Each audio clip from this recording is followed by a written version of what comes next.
So 6.3, we are looking at using inverse properties. So the logarithmic function g of x equals log base b of x is the inverse of the exponential function f of x equals b to the x. So this means that if we take g of f of x, that is log base b of b to the x is just x. So one way to kind of start thinking about that is this kind of cancels out here and we're just left with x.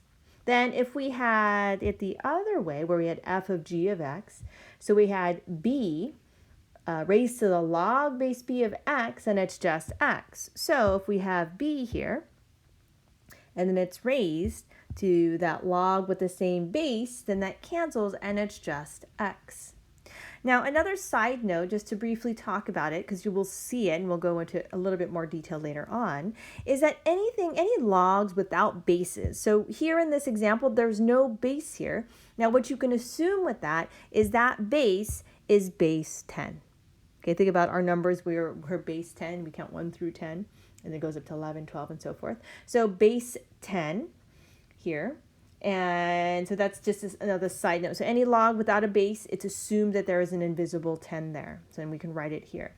Natural logs, we haven't talked about that yet, but natural log, ln, it's called natural log, has a base of e, but normally it's just seen, it just has natural log. Okay, all right, so let's try these out.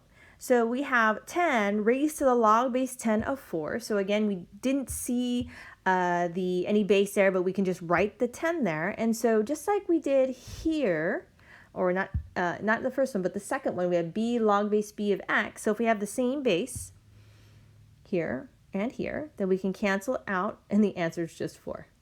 That's all.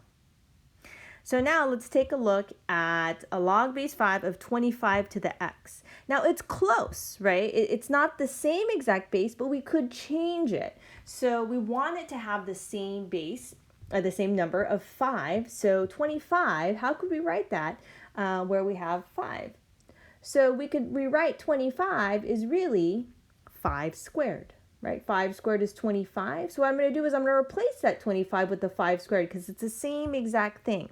So I'm going to write it log base 5 of 5 to the square. Now there's already an exponent there. And so what it's going to do, it's going to multiply to the exponent already there. So now it's log base 5 of 5 raised to the 2x, 2 times x. Then we can cancel out the log base 5 of 5. And so this answer is just 2x. So try example 22 and 23. So if you try this out, 6 and then log base 6 cancels out. So the answer is just 27. It simplifies to 27. Then log base 7 of 343. Now 343 is really just 7 to the third power. So I'm going to substitute 343 with 7 to the third power. So now this is going to be log base 7 of 7 to the third power. I'm going to multiply it to what's already there. So times the negative 3x. So let's simplify. Log base 7 of 7 cancels out. So now I'm looking at 3 times negative 3x. That is negative 9x as our final answer. So now let's look at example 6, finding inverse functions. So we did do this in the previous chapter. We have f of x equals 5 raised to the x minus 3. So remember, the very first step is you want to change f of x to y. So this is y equals 5 to the x minus 3. Next, you're going to switch the roles of x and y. So x equals 5 to the y minus 3. Now let's think of rewriting this as a logarithm. So if you see this, there's no log, then we need to put a log there. And so remember how we do this. So log, the base is whatever is attached to the exponent, right? So our base is 5, log base 5. And then logs equal the exponent. So our exponent is y minus 3 here. So we're going to write y minus 3. So the logs equal the exponent, y minus 3. And then whatever's left over is the x. So log base 5 of x equals y minus 3. Now the last thing we want to do is isolate the y value, so let's add 3 to both sides. And then so now we have y equals log base 5 of x plus 3.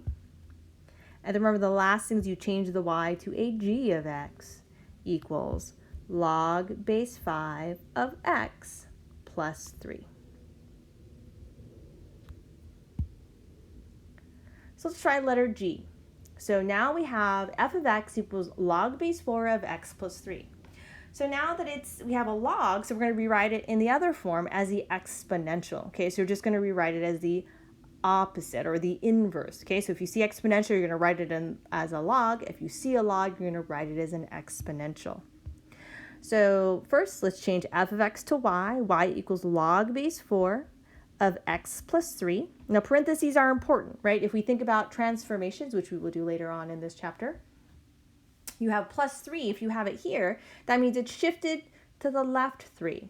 Now, if you didn't put the parentheses, let's look at our example here. Log base 5 of x plus 3, there's no parentheses. That means it shifts up, right? So that is different. So parentheses are very, very important.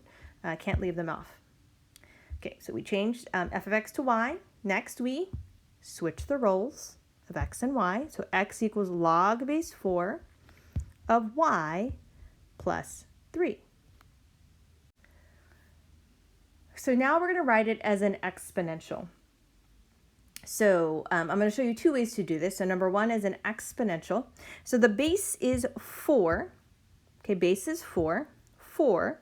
Remember, logs equal the exponent, so it's going to be 4 to the x. And then what's left over is just this y plus 3, so we can put y plus 3. Now to solve for y, let's subtract 3 from both sides. So now we have 4 to the x minus 3 equals y, or g of x equals 4 to the x minus 3, and that is the inverse. Now, I talked about briefly another way to do this is, I'm going to start from here. So we switched everything. So this is another option, is if you have x equals log base 4 of y plus 3. Now remember what'll cancel out this log of 4. So I want to go back to what we saw earlier. So to cancel out the log base 4, we need like a 4 here, right? It needs to be 4 to the log base 4 of x, and then it'll cancel out. So what that's called, it's called exponentiating. We're going to exponentiate both sides in order to get rid of the log. So let me just show you that.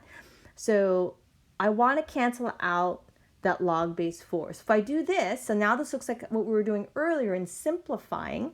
If I do this, notice now my 4 to the log base 4 cancels out. And notice I have 4 to the x equals the y plus 3, kind of like what we had over here on the left, right? Instead of rewriting it, I think about, well, how can I get rid of it? And so if I make this the exponent, right, 4 to the x equals 4 log base 4, so I have to do it to both sides, number 1, that's important. It cancels it out, and then we solve it like we did before. So that's just a different way that you could solve for it. And we will be doing that later as we are solving exponential and log functions. So y, or g of x, equals 4 to the x minus 3. So it's up to you which method sticks with you, what makes more sense. And so just another option. So go ahead and try number 24 and 25. Pause the video and try it out. Okay, so if you tried this out, number 24, you would get g of x equals log base 3 of x minus 4, no parentheses here. Okay, so switch the roles of x and y. Then I rewrote it. So log, the base is 3, and then log is equal to the exponent of y plus 4, and then I put the x as my of next to my base here. Then I solve for y by subtracting 4, so log base 3 of x minus 4 equals y, or g of x equals the log base 3 of x minus 4. Number 25, so we have log, we want to switch it to an exponential. So switch the roles of x and y after you change f of x to y. Then I rewrite it, so the base is 6, log is equal to the exponent of x, then equals the y minus 2. Then add 2 to both sides, so we get 6x plus 2 equals y, or g of x equals 6x plus 2.